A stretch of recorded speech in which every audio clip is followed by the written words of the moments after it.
Capítulo 63. Responsabilidad del artista al tratar del cuerpo humano. 6 de mayo del 81 a 10 de mayo del 81.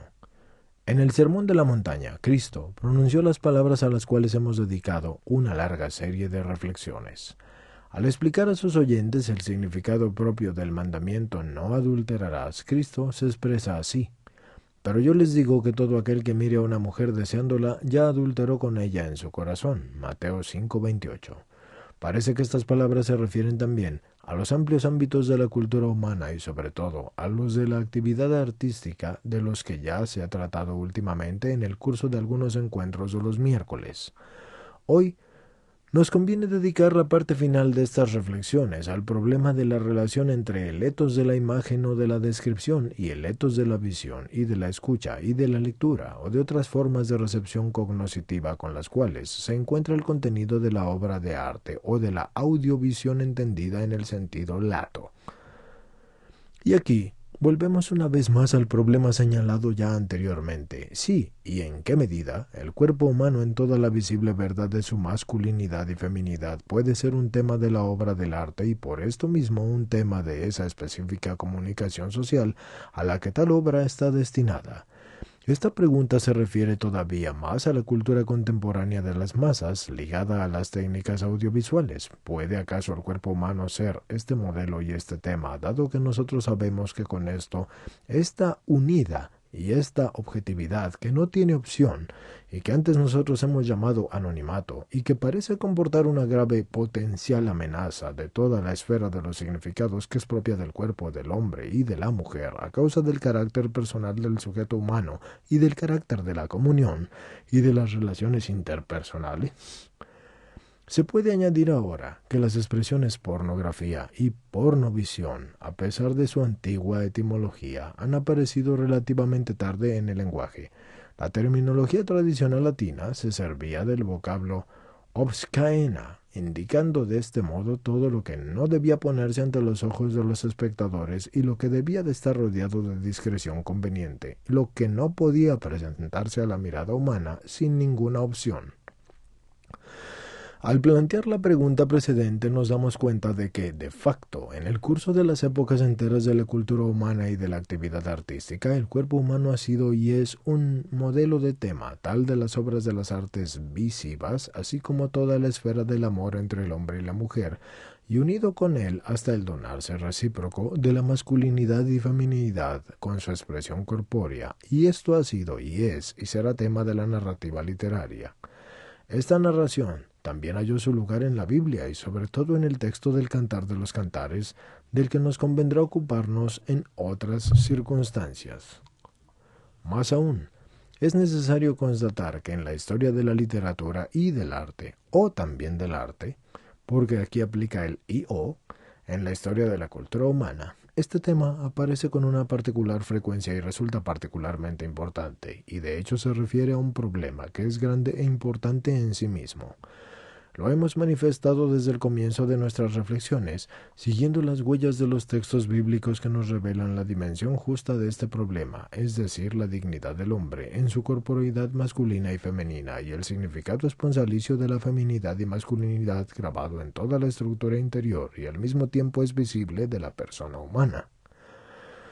Nuestras reflexiones precedentes no pretendían poner en duda el derecho a este tema, solo miran a demostrar que su desarrollo está vinculado a una responsabilidad particular de naturaleza y no solo artística, sino también ética. El artista que aborda este tema en cualquier esfera del arte o mediante las técnicas audiovisuales debe ser consciente de la verdad plena del objeto y de toda la escala de valores unidos con él,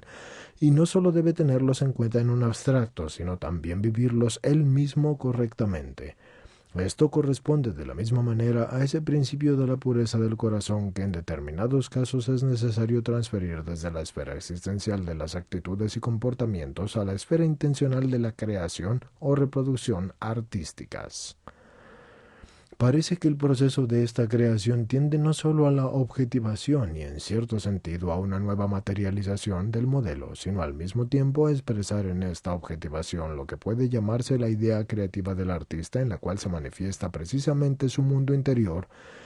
o de los valores y por lo tanto también la vivencia de la verdad de su objeto, y en este proceso se realiza una transfiguración característica del modelo y de la materia, o de la materia, y en particular de lo que es el hombre, el cuerpo humano en toda la verdad de su masculinidad o feminidad. Desde este punto de vista, como ya hemos mencionado, hay una diferencia muy relevante, por ejemplo, entre el cuadro o la escultura y entre la fotografía o el filme. El espectador invitado por el artista a ver su obra se comunica no solo con la objetivación y por lo tanto en cierto sentido con una nueva materialización del modelo o de la materia, sino que al mismo tiempo se comunica con la verdad del objeto que el autor en su materialización artística ha logrado expresar con los medios apropiados. En el decurso de las distintas épocas, comenzando por la antigüedad y sobre todo en la gran época del arte clásico griego, hay obras de arte cuyo tema es el cuerpo humano en su desnudez y cuya contemplación nos permite concentrarnos en cierto sentido sobre la verdad total del hombre y sobre la dignidad y la belleza, incluso esa supersensual, de su masculinidad y feminidad. Estas obras tienen en sí, como escondido, un elemento de sublimación que conduce al espectador a través del cuerpo a todo el misterio personal del hombre en contacto con estas obras, donde no nos sentimos llevados por su contenido hacia el mirar para desear, del que se habla en el Sermón de la Montaña, y así aprendemos en cierto sentido ese significado esponsalicio del cuerpo que corresponde y que es la medida de la pureza del corazón, pero también hay obras de arte, y quizás más frecuentemente todavía reproducciones, que suscitan la objeción en la esfera de la sensibilidad personal del hombre y no a causa de su objeto que es puesto y que es el cuerpo humano en sí mismo,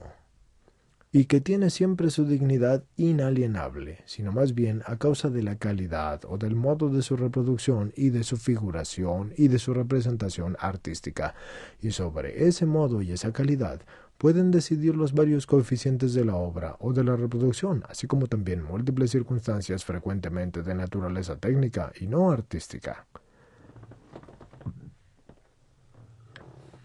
Es sabido que a través de todos estos elementos y en cierto sentido se hace accesible al espectador como al oyente o al lector la misma intencionalidad fundamental de la obra del arte o del producto de las técnicas relativas.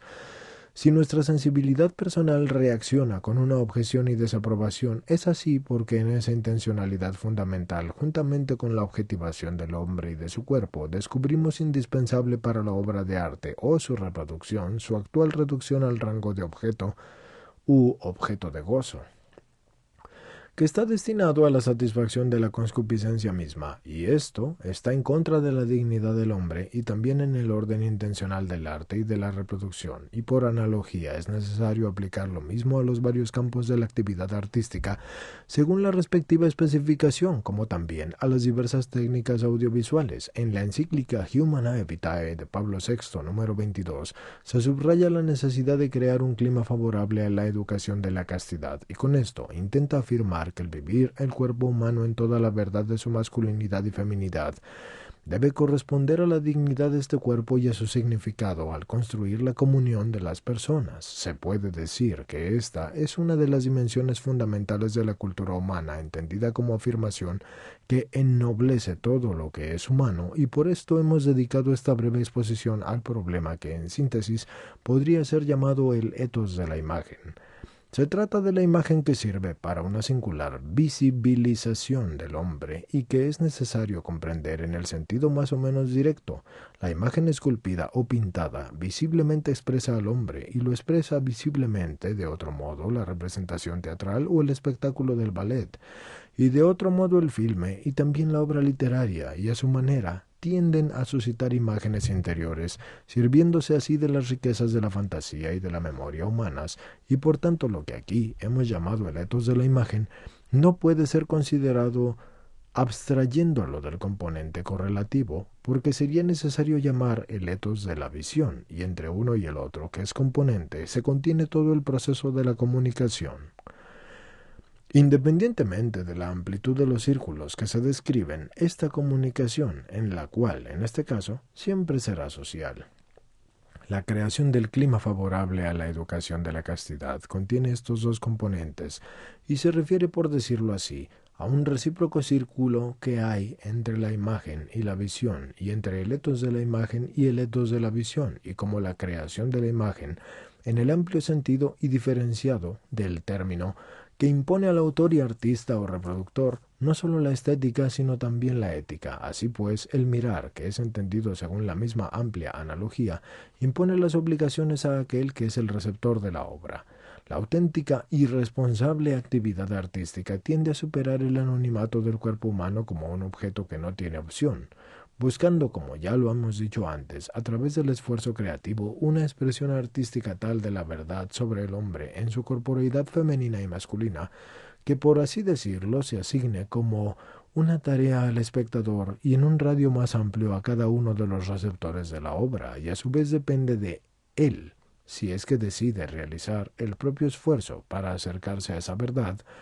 o si se queda solo en un consumidor superficial de las impresiones, y esto es uno que se aprovecha del encuentro con el anónimo tema del cuerpo, solo al nivel de la sensualidad que de por sí reacciona ante su objeto precisamente y sin opción.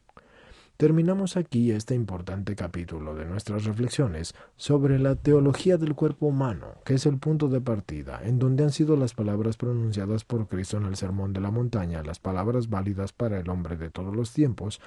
es decir, para el hombre histórico, y que son válidas para cada uno de nosotros. Sin embargo, las reflexiones sobre la teología del cuerpo no van a quedar completas si no consideramos otras palabras de Cristo. Y esto quiere decir que son aquellas en las que Él se refiere a la resurrección futura. Así pues, nos proponemos dedicar a estas palabras sobre la resurrección futura la siguiente parte de nuestras consideraciones.